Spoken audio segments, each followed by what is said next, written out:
여러분 좀 제약이 있으셔도 이렇게 나와서 예배드리시니까 참 좋으시죠?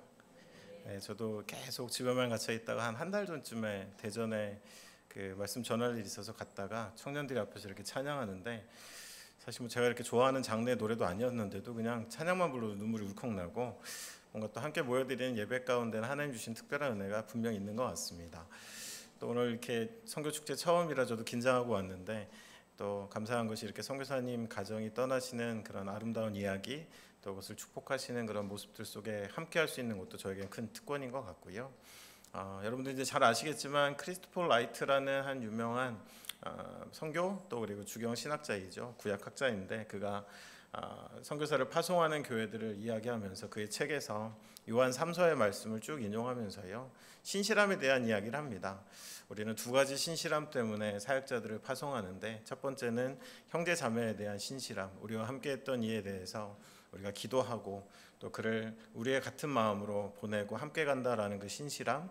그리고 두 번째는 진리에 대한 신실함. 이 복음이 증거될 때 그것에 동일한 하나님의 역사가 일어날 줄 믿고 또 모든 이들 가운데 하나님의 그 말씀이 증거되어야 한다라는 그 신실한 마음이 있었을 때 형제에 대한 신실함 또 진리에 대한 신실함이 교회가 끊임없이 하나님의 사람들을 또 세상 가운데 파송하게 한다라는 이야기를 했었습니다.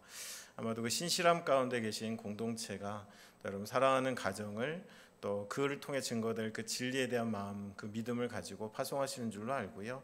저도 하여간 그 자리에 있다는 게 너무 기쁘고 마음이 좋습니다. 오늘 여러분과 함께 나눌 이야기, 설교 제목은 부름받은 우리다라는 제목입니다. 여러분 선교축제, 선교적 교회, 미셔널 처치에 대한 이야기를 나누면서 저는 과연 우리가 어떤 존재로 하나님 앞에 있는가라는 것에 대해서 성경의 말씀들을 가지고 함께 나눠보려고 합니다. 제가 좀 자란 환경이 불우했었습니다. 그 불우하다는 것도 여러분 또 혹시 뭐 가난한 이런 생각은 안 하셔도 되고요. 제가 좀 불우한 거는 제가 여성들을 대하는 걸 잘 몰랐었습니다. 저희 사촌까지 통틀어도 다 남자밖에 없었고요. 저는 이제 강남에서 중고등학교를 나왔는데도 유독 하나만 있었던 남자 중학교를 나왔고 그 지역에서 유독 하나만 있었던 남자 고등학교를 나왔고 대학도 공대를 갔습니다. 그리고 대학원은 신학대학원을 갔더니 여성하고 뭔가 지내본 기억이 거의 없는 것 같습니다. 그렇다고 저를 뭐 이상하게 보실 건 없는 게 결혼도 했고요. 단란한 가정을 꾸리고 있습니다. 근데 저한테 큰 영향력을 줬던 친구가 있습니다. 제가 대학교 때인데요. 교회 친구였는데 그 아이는 뭐 여성이었죠. 자매였는데 그 아이는 꼭 저희가 뭔가 좀 눈치 없는 짓을 하면 저에게 이렇게 지적을 해주고요. 가끔은 이렇게 눈으로 레이저를 쏘면서 저를 이제 움찔움찔하게 하는 그런 친구가 하나 있었습니다. 한날 그 친구랑 어딜 걸어가는데 옆에 따라오던 친구가 갑자기 없어진 거예요. 그래서 어디 갔나 뒤를 돌아보니까 저 뒤에서 또 레이저를 쏘면서 안 따라오고 있는 겁니다. 그래서 왜 안 따라오냐 그랬더니 큰 소리로 거리에서 너는 여자의 걸음을 맞춰줘야지 네 걸음대로 계속 걸으면 누가 널 따라가겠냐 이렇게 얘기를 했었습니다. 그 사실을 제가 23살 때 처음 알았습니다.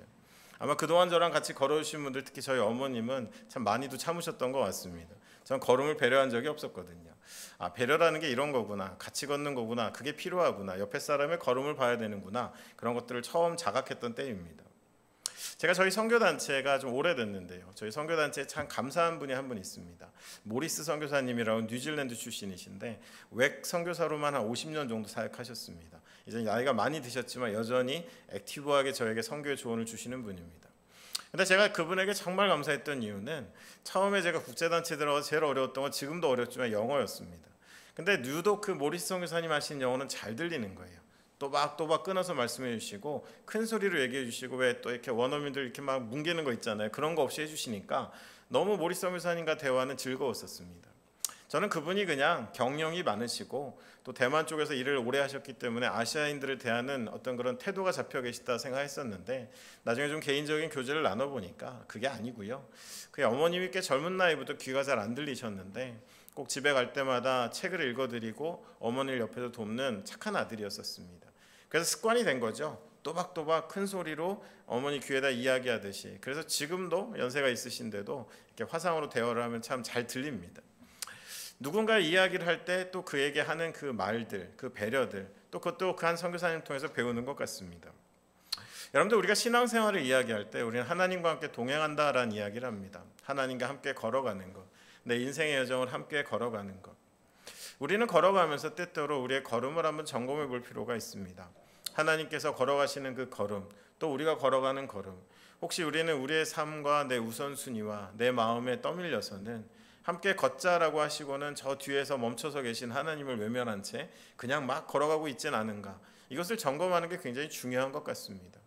하나님의 호흡, 하나님의 방식대로 말씀하시고 우리에게 다가오시는 것과 달리 우리는 너무도 조급한 마음, 내 안에 있는 판단들로 인해서 우리의 말들을 쏟아내고 우리의 걸음을 재촉하고 있지는 않은가라는 것, 생각보다 이것이 우리의 신앙의 거의 전부를 점검해 볼 수 있는 이야기가 아닐까 생각해 보게 됩니다.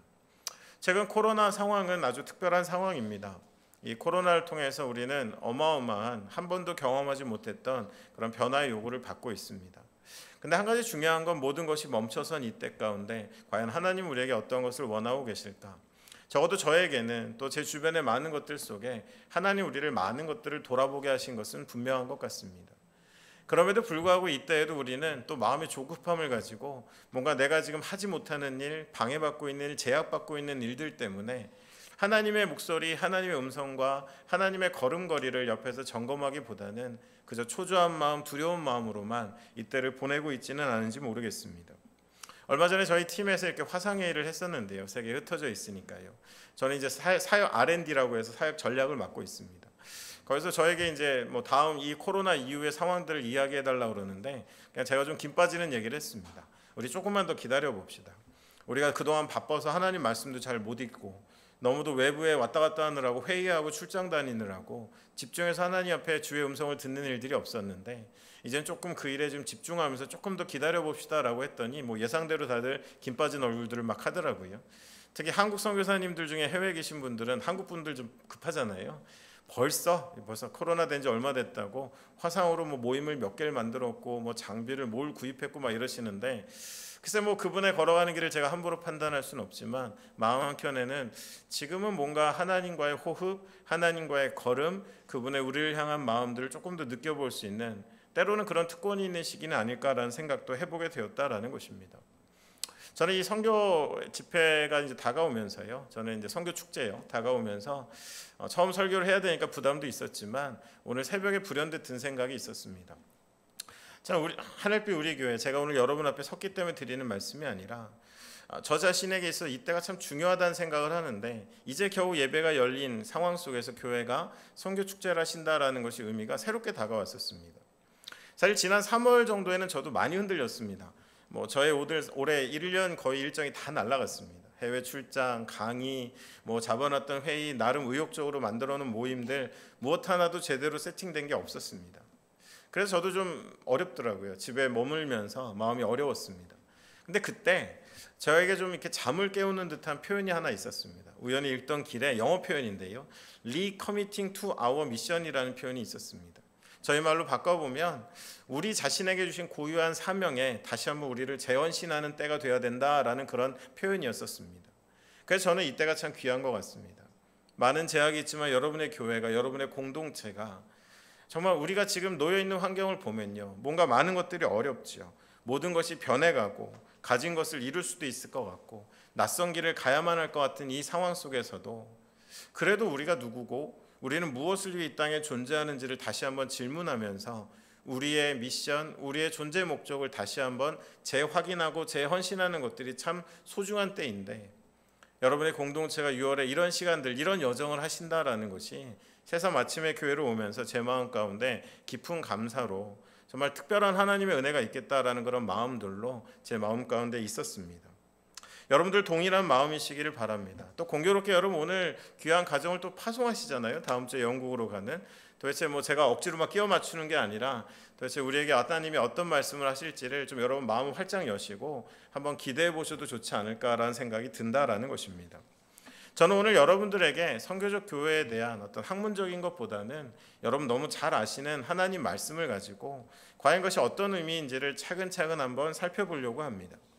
오늘 이 본문은 여러분들 아마 많이 들어보신 아브라함을 하나님이 부르시는 그 장면입니다. 선교를 이야기할 때 자주 등장하는 본문이고요. 근데 한편으로 여러분에게 한 가지 꼭 드리고 싶은 이야기는 하나님의 뜻, 하나님의 말씀, 또 우리의 정체성들을 고민할 때 이 말씀이 부족하게 해석되고 때로는 잘못 적용되면 참 우리를 그릇된 방향으로 인도할 수 있는 그런 영향력을 가진 말씀이다라는 것도 여러분에게 먼저 말씀드려 봅니다. 과연 부름받은 우리, 그 부름이라는 것이 어떤 의미일까? 저는 오늘 이 본문이 우리에게 참 귀한 말씀들을 전해주고 있다라고 생각합니다. 첫 번째로 우리가 기억해야 될 그 부름의 모습 가운데 첫 번째는 오늘 1절 말씀에 나와 있는데요. 1절 말씀 먼저 한번 같이 한번 읽어볼까요? 이미 읽었지만 1절만 같이 한번 읽겠습니다. 함께 읽겠습니다. 여호와께서 아브라함에게 이르시되 너는 너의 고향과 친척과 아버지의 집을 떠나 내가 내게 보여줄 땅으로 가라. 첫 번째로 우리가 부르신, 우리를 부름받은 우리라라고 했을 때 우리가 기억해야 될 것은 하나님께서 우리를 어둠에서 부르셨다라는 것입니다. 어둠으로부터 부르셨다라는 것입니다. 여러분, 오늘 본문은 12장 1절로 시작되지만 우리가 조금 성경을 앞에 컨닝해 보면 11장 말미에 드디어 아브라함이라는 존재가 등장하고 그의 족보가 등장하고요. 간단한 그의 가정사가 등장합니다. 과연 아브라함이 어떤 형편 가운데 있었을까? 적어도 아브라함에게 있어서는요, 두 가지 차원의 어두움이 있었습니다. 첫 번째는 시대적 어둠이고 두 번째는 개인적인 어두움입니다. 시대적인 어둠은 무엇일까? 창세기 11장에 보니까 여러분 잘 아시는 바벨탑의 그 사건이 앞부분에 기록되어져 있습니다. 바벨탑이라는 사건이 여러 가지로 해석될 수 있지만 한 가지 원리로 들여다본다면 늘 인간은요, 하나님의 것을 떠난 이후에 뭔가 우리들의 힘이 모여지기만 하면 끊임없이 하는 도전은 이 세상 가운데 하나님의 존재를 밀어내고 세상의 주인이 되고자 하는 시도를 끊임없이 해가는 것이 인류였었습니다. 어쩌면 그 사건의 가장 가시적이고 또 상징적인 모습을 보여주는 사건이 이것입니다. 그런데 여러분, 이런 활동들이 여기서 끝나지 않죠. 역사를 쭉 훑어봐도 늘 인간은 어느 때 지식이 모이고 능력이 모이고 힘이 모이면 여지없이 세상의 주인이 되기 위해서 하나님을 부정하고 하나님을 세상에서 밀어내고 나의 삶의 영역에서 밀어내는 일들을 끊임없이 해왔었습니다. 그래서 실제로 여러분이 성경을 읽으시면서 바벨론이라고 하는 그 존재 자체는 이제 여러분이 어떻게 보시면 성경이 좀 읽혀지시냐 하면 늘 힘을 모아서 세상에 모여진 힘으로 하나님의 존재를 부정하고 세상의 주인 되려고 하는 세력, 이렇게 보시면 상징적인 의미로 쓰여진 바벨론이 여러분 이해가 되십니다. 그리고 실제로 그런 활동들은 끝까지 이어져서 계시록 18장에 가보면 그 바벨론을 마지막 하나님이 거꾸로 틀이시며 마지막 승리를 위해 달려가시는 모습들도 그려져 있습니다. 여러분, 이렇듯이 시대적인 어두움은 이것이었습니다. 사람들은 어느덧 조금 모인 힘으로 끊임없이 하나님을 부정하고 하나님을 세상 가운데서 밀어내려는 시대적 어둠이 있었습니다. 두 번째로 아브라함이 갖고 있었던 개인적인 어둠은 무엇일까? 적어도 아브라함이란 존재를 이야기할 때 그가 어디에 있었느냐? 우르라는 지역에 있었다라고 11장이 이야기합니다. 수메르 지역에 있는 한 도시입니다. 국제 도시입니다. 근데 그곳에 특징이 하나 있습니다. 거기에는 정말 그 종교심이 강하다고 해야 될까요? 특별히 그들은 난난이라는 달의 신을 섬겼는데요. 그 신상을 그냥 신전에만 모시는 것이 아니라 모든 가정에 하나의 신상 정도는 있어야 되는 것이 보편적이었던 수메르 문화를 가진 지역이었습니다. 그리고 공교롭게도 아브라함의 아버지인 데라는 오늘날로 치면 장인, 명인 이 정도 되는 그런 우상을 짓는 일을 하던 사람이었습니다. 돈을 많이 벌었겠죠. 영향력도 강력했습니다. 그랬던 그들이 왜 하란으로 옮겨갔을까? 11장 말미를 읽어보니까 여러 가지 이야기들이 있지만 성경 외의 증거들을 통해 전해지는 이야기는요, 시기적으로 봤을 때 이때 그들이 살았던 우르 지역에 아모리 사람들의 침공이 있었고 그들은 전혀 다른 문화권으로서 기존에 있었던 우상과 신의 숭배들을 다 제거하는 그런 과정들 가운데 이제 데라의 가정이 하란으로 떠밀리게 됩니다. 하란에서 어떻게 지냈을까? 하란은 교차로라는 의미를 가진 도시인데요, 거상들, 뭔가 무역을 하는 사람들이 모여드는 곳이었습니다. 근데 놀랍게도 후대 유적을 발굴해 보니까 하란 지역에도 달의 신을 숭배하는 신상들이 많이 나온 것을 봤을 때 아마도 데라는 그곳에서 또 동일하게 명장이니까요, 명인이니까 우상을 지으면서 또 다른 삶의 터전들을 읽어갔던 것 같습니다. 그러던 데라가 갑자기 죽습니다. 가정에 어려움이 닥칩니다. 아브라함이란 존재가 홀로 서기도 전에 그런 일들이 있었고요. 그런 가운데 부는 있었지만 어느 정도의 여유는 있었지만 아버지가 떠난 뒤에 또 다른 그의 어둠은 그의 아내였는데요, 참 사랑하는 아내 사레가 여러분 잘 아시는 것처럼 아이를 낳을 수 없었습니다. 오늘날에 아이를 낳을 수 없다라는 것은 여러 가지 사회적으로 용인되는 부분들이 많습니다. 그러나 이 시대에 아이를 낳을 수 없다는 것은 이유 여하를 막론하고 그 집에는 가장 큰 어려움이 닥친 걸로 취급되어지는 시대 가운데 있었습니다. 제가 간략하게 말씀드렸지만 아브라함은 이런 상황이었습니다. 시대적인 어둠이 있고 그리고 개인적인 어둠이 있었던, 뭔가 자기의 인생의 목적이나 자기가 살아갈 수 있는 동기, 모든 것들이 흔들려버린 그 상황 가운데 아브라함이 있었다라는 것입니다. 그런 아브라함에게 하나님이 찾아오셨습니다. 그리고 우리가 읽었던 말씀처럼 여호와께서 아브라함에게 이르시되 말을 걸어오시고는 그에게 요구하세요. 너의 고향 친척과 아버지의 집을 떠나 내가 내게 보여줄 땅으로 가라라고 말씀하고 계십니다. 여러분, 이 말씀을 막 선교를 독려하는 말씀으로만 사용하면 우리는 자꾸 이것을 지리적인 이동으로만 생각합니다. 그러나 하나님의 이 부름은 어둠으로부터의 부름입니다. 그냥 단순히 가족과 같이 살던 익숙한 곳을 떠나서 이제 내가 너에게 지정한 땅으로 가라라는 지리적 이동이 아니라 옛 이야기, 어둠의 지배가 있고 너의 옛 이야기가 있었던 그 삶의 현장을 떠나서 이제는 나의 통치, 나와 함께 만들어갈 새로운 이야기 가운데 나아오라라는 하나님의 부르심이다라는 것입니다. 아브라함이란 존재의 큰 전환입니다. 이제는 단순히 그냥 주소지를 옮기는 게 아닙니다. 이제 내가 따라갔던 모든 질서로부터 떠나서 어둠으로부터 벗어나서 이제는 새로운 질서 가운데 함께 나아가자라는 하나님의 부르심이다라는 것입니다. 많은 이들이 이제 전망합니다. 코로나라는 이 어마어마한 전환점에서 이제 우리는 어마어마한 변화를 요구받을 텐데 어찌 살아가야 될까?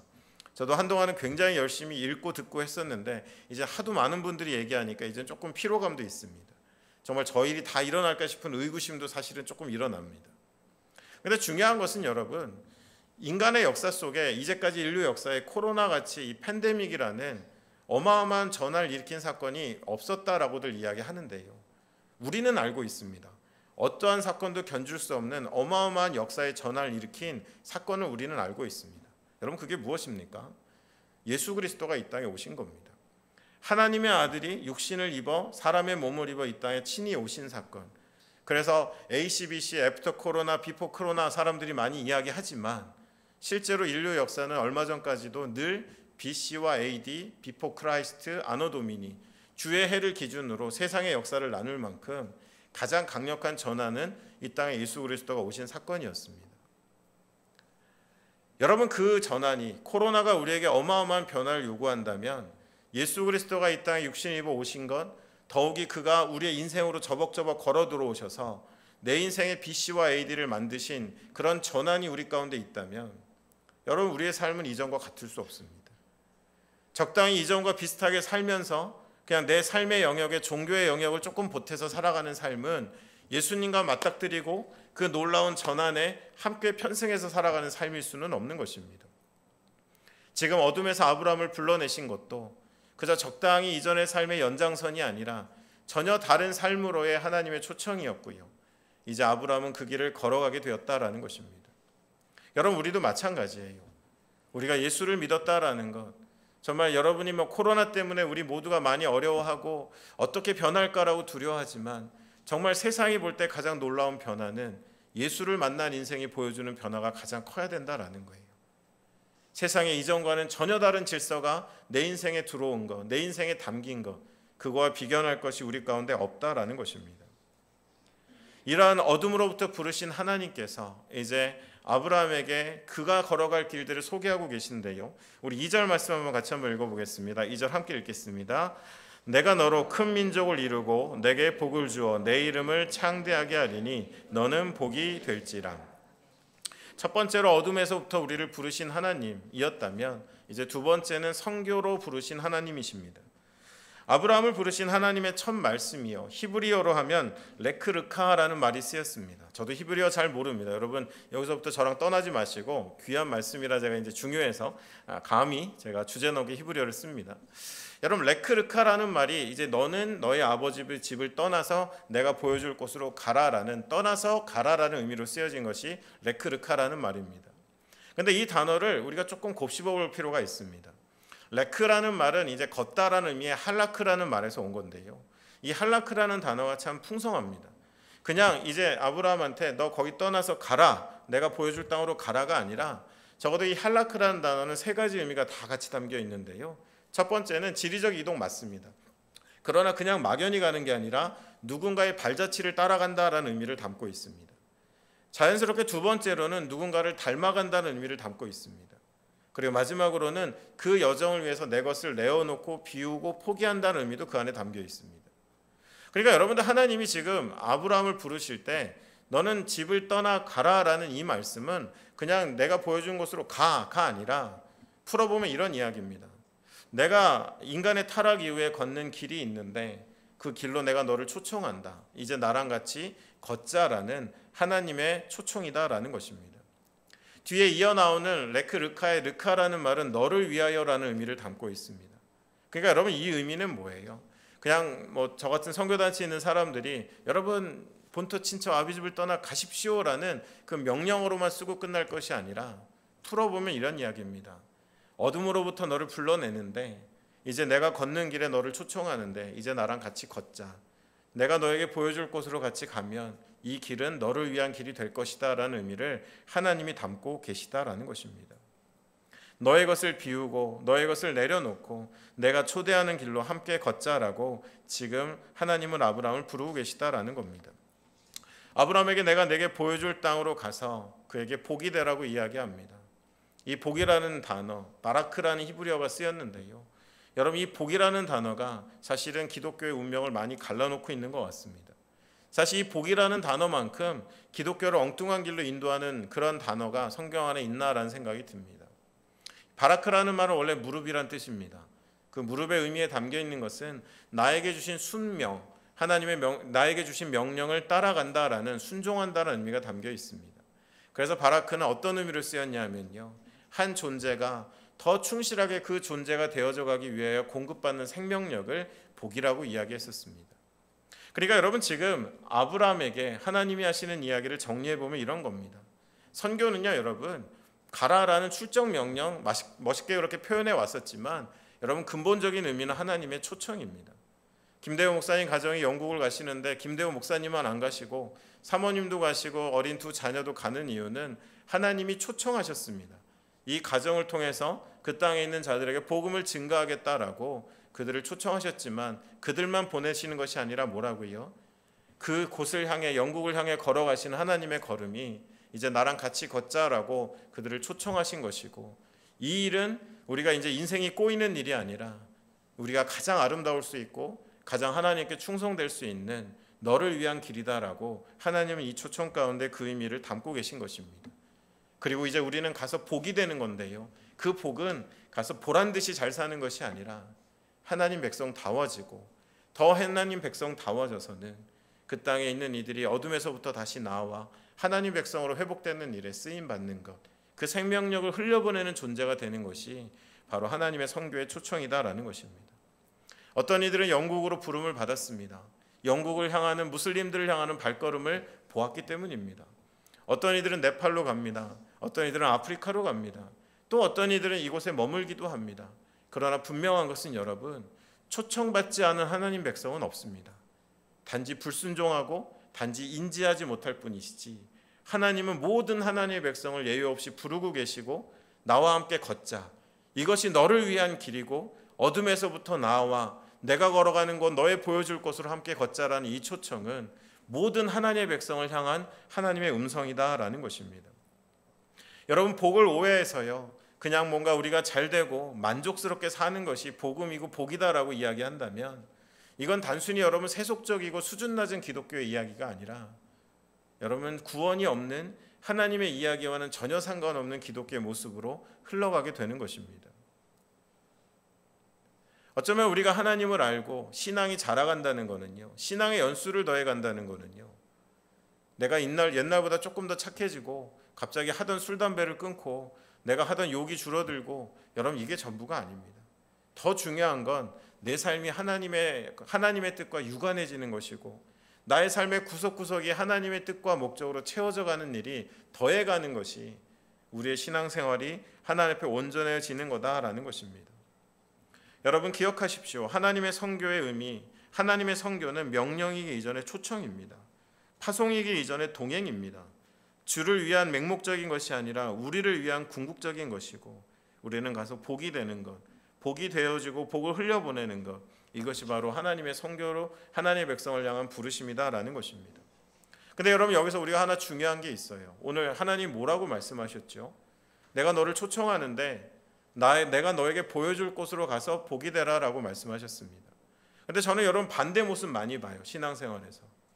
하나님에게 우리가 보여드립니다. 기도하면서 예배드리면서 하나님 이곳입니다. 이 현장입니다. 이 이야기입니다. 이곳에 오셔서 하나님 복이 되어 주십시오. 여러분 어떠십니까? 우리의 기도는 어떻습니까?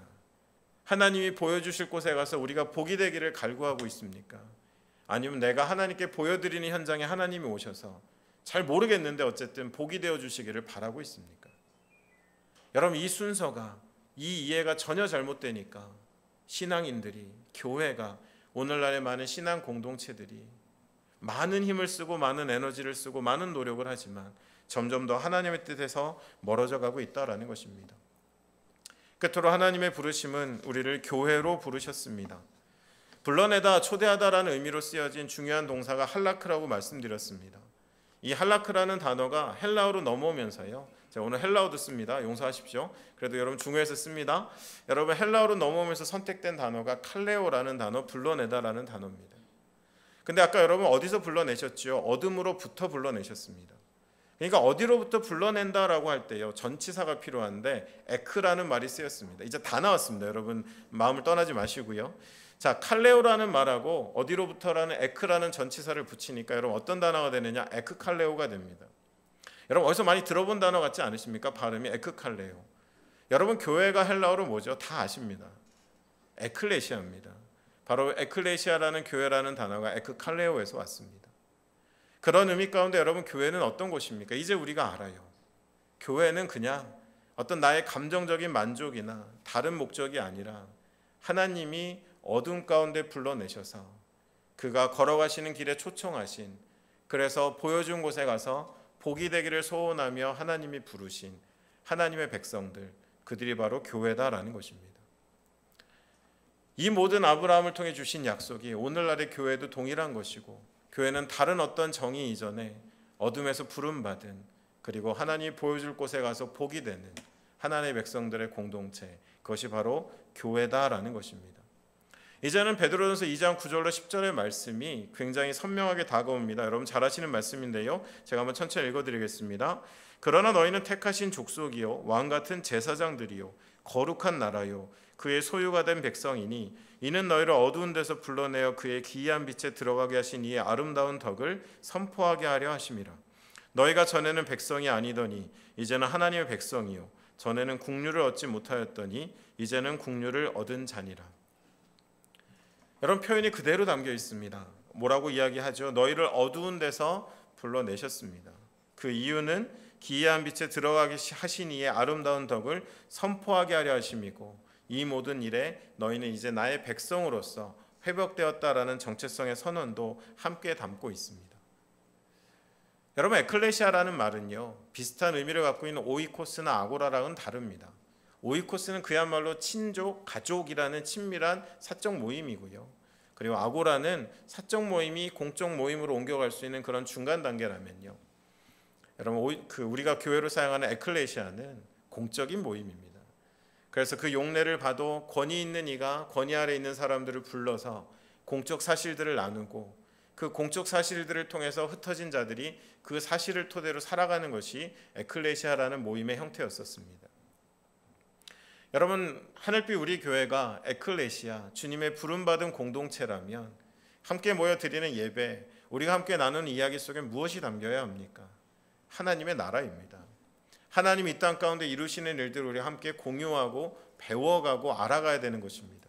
그리고 우리가 흩어져 살아가는 우리 일상에서는 머리 대신 예수 그리스도의 권위 아래서 부름받아 예배드리지만 또 흩어져 살아가는 삶의 현장에서는 그 가치 그대로 그것이 공적 진리라 믿고 살아가는 것, 그것이 바로 에클레시아라는 교회의 가장 정상적이고 가장 기본적인 모습이다라는 것입니다.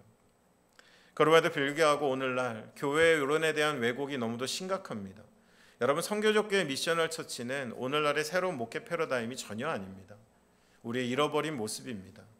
너무도 역사 속에 교회론이 훼손되면서 교회에 대한 잘못된 이해를 갖게 된 이래 우리가 더는 그것에 방치하지 말고 우리의 모습을 되찾자라는, 어떻게 보면 몸부림입니다.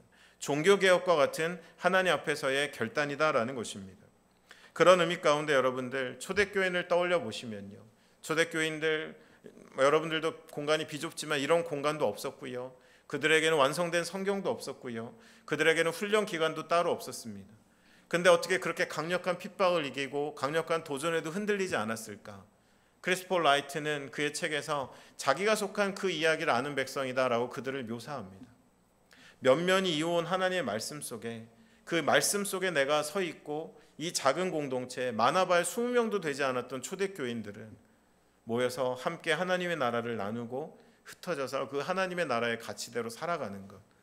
누구도 신학으로 그들을 가르치지 않았지만 예수의 증인들에게 배운 그들의 교회는 그런 모습이었었다라는 것입니다. 여러분, 말씀을 정리해 가면서요, 제가 굉장히 중요한 단어 두 가지를 여러분에게 던져드립니다. 첫 번째는 정체성이고 두 번째는 역사성입니다.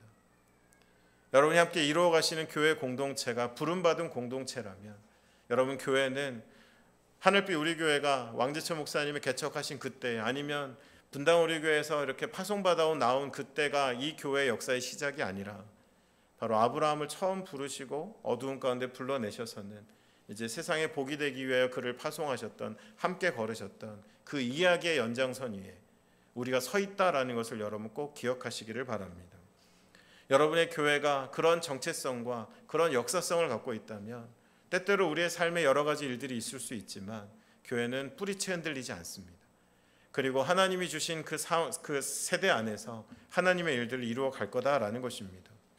선교적 교회를 이야기할 때 늘 거명되는 중요한 데럴 구더라는 학자가 있습니다.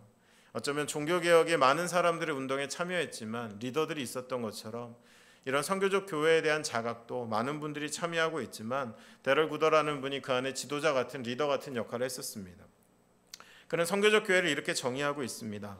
선교적 교회론이 기독교 제국이나 크리스찬덤을 회복하려는 것은 아니다. 교회 성장을 추구하는 다른 원리나 방법을 찾아내는 것도 아니며 진지하게 교회가 속한 상황을 선교적 관점에서 반성하고 학문적으로 연구함으로써 바람직한 교회 운동과 선교 회복 운동이 함께 시작되는 운동, 그러한 접근을 이야기한다라고 그는 정의했었습니다. 새로운 프로그램, 어떤 교회의 규모나 우리 안에 만족을 더하는 것이 이전에 너무도 중요한 복을 왜곡하고 부르심을 왜곡하고 우리의 정체성을 왜곡함으로 우리로 다른 길을 걷게 한 그 모든 것에서 다시 한번 벗어나 우리의 올바른 정체성과 역사성을 되찾는 것, 그것이 바로 미셔널 처치 선교적 교회 운동이고요. 오늘 하나님 말씀을 통해 우리가 조명해 본 역사성, 그리고 성경적인 선교적 교회의 그 기본이 되는 사실은 바로 아브라함을 부르신 하나님 부름 가운데 있었다라는 것을 여러분 기억해 주시기를 바랍니다. 부름받은 우리라는 것은요, 짙은 어둠에서 부르셨기 때문에 적당히 이전과 비슷한 삶을 살 수 없는 것을 의미합니다. 부름받은 우리라는 것은 위대한 여정으로 부르셨고 또 초청하셨기 때문에 그를 믿고 신뢰하며 보여줄 땅으로 가서 복이 되는 것을 의미합니다. 부름받은 우리라는 것은 공적인 모임으로 부르셨기에 하나님 나라 이 땅에 이루어가기 위해서 애써 모이고 흩어지며 서로 기도하며 살아가는 것, 하나님의 복음을 증거하며 살아가는 것을 의미합니다. 이것이 도전받고 늘 위협받아 왔지만 변한 적이 없는 하나님 백성의 여정이고 바로 선교적 교회의 여정인 교회의 참된 모습이다라는 것입니다. 여러분, 하늘빛 우리 교회가요, 하나님 말씀을 붙드시고 아무것도 단정 지을 수 없는 엄청난 변화의 전환의 시기에 서 있지만 우리 하나님을 믿고 신뢰하면서 하나님의 부름받은 공동체로서의 여정을 힘차게 감당하시는 여러분들 되시기를 간절히 축원합니다. 기도하겠습니다.